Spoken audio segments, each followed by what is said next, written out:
How many of you think that coloring is associated with a child's activity? I would say probably a lot of you. But here's why I stopped talking about color mending as a personal development tool for kids. It all started 2 years ago when I was working with a business coach and they have kids. And as I was telling them about color mending, they were like, oh my gosh, I haven't been able to find a personal development tool for my kids. You should market it as that. It made a lot of sense. So I went ahead and did that for a year. The interesting thing that happened when I made that switch from marketing messaging that aligned with adults to adults for kids was I got so many parents reaching out to me saying, here is my kid. They need to develop emotional regulation skills and do it for them, like fix them, which is the exact opposite of what I was hoping would happen. Think about it. Kids do not have emotional regulation skills because they have not been modeled those skills by the adults in their lives. I'm not just talking about parents, I'm talking about any teachers, I'm talking about any babysitters, any adult in their life. Kids are sponges. They are so quick to observe how adults react and relate to their emotions. If the majority of the adults in their lives do not have emotional regulation skills, is it really a wonder that kids don't have emotional regulation skills? Every single conversation that I had with parents who came to me and said, teach my kids emotional regulation skills, I started with, tell me about your emotional regulation skills. And 99% of the time, the parents had very low emotional regulation skills. And when I'm talking about emotional regulation skills, I'm specifically talking about these three things.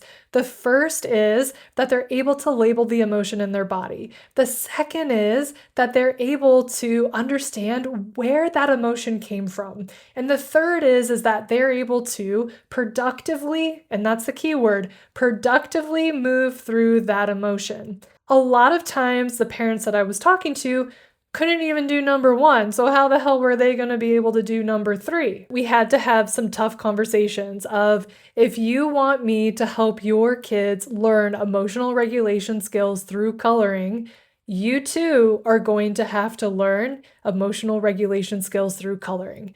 Now, probably 15% of the adults that reached out to me were on board with coloring alongside their kids. And truly, those transformations were amazing.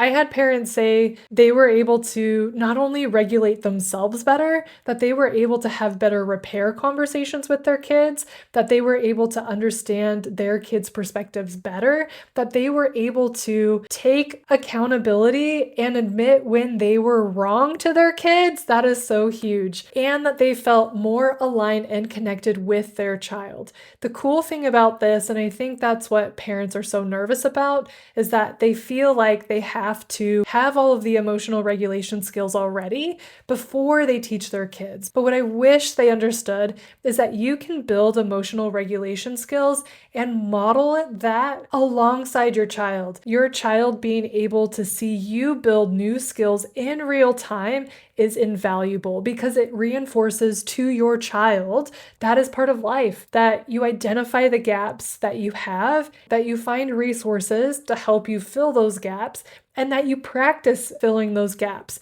That it's not going to be all sunshine and rainbows and butterflies and lollipops on that journey. It's going to require hard work, but it is worth it because the results that you have a stronger relationship with your child, you have a stronger relationship with your partner if they're in the picture, you have better relationships with your community and with your family members, you have a better relationship with yourself, you feel more present and in your body and don't feel like you have to trauma dump or rely on another person to be able to make sense of your inner world. You're able to understand yourself on a deeper level and be a better advocate for yourself. That is a very long-winded way to say that is why, yes, I still work with kids, but I only work with kids if the parent or parents are willing to learn color mending and use color mending on themselves as well. And this is like any skill, right? Like it does not matter if I come in and I teach your kid one way of doing things and I model that to them, because they don't live with me. They spend the majority of the time with their parents, and the parents are modeling to them what behavior and approaches are acceptable. Earlier this week, I recorded a round 2 of a conversation that I had with my friend Casey.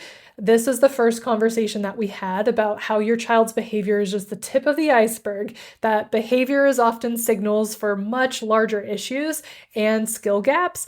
And if you're able to learn what to look for, you're able to address all of the skill gaps that your child has. I would highly recommend listening to this conversation before our next conversation drops. It's probably going to come out in bits and pieces because it was a 4-hour long conversation. We go so deep on what information a child's tantrums and meltdowns is trying to give to the parent, the guardian, the adult in the room with them. This is the type of information that I wish every single parent that I've ever worked with, that I wish my parents had, and that I wish every parent that I know has. And go check this video out because it's going to be worth your time. View this as like the 101 conversation or the primer conversation for what's to come. There's a ton of information in there. It might feel like information overload, but our second conversation are like practical tips and strategies to be able to address what we talk about in this video and what we talk about in the videos to come. If you're a parent watching this or have kids and are watching this, give yourself a pat on the back. Raising a child is no joke. And kudos to you for not only learning about yourself, but also learning skills and strategies that are going to help you have a better relationship with your child, which will only help your child have better emotional regulation strategies.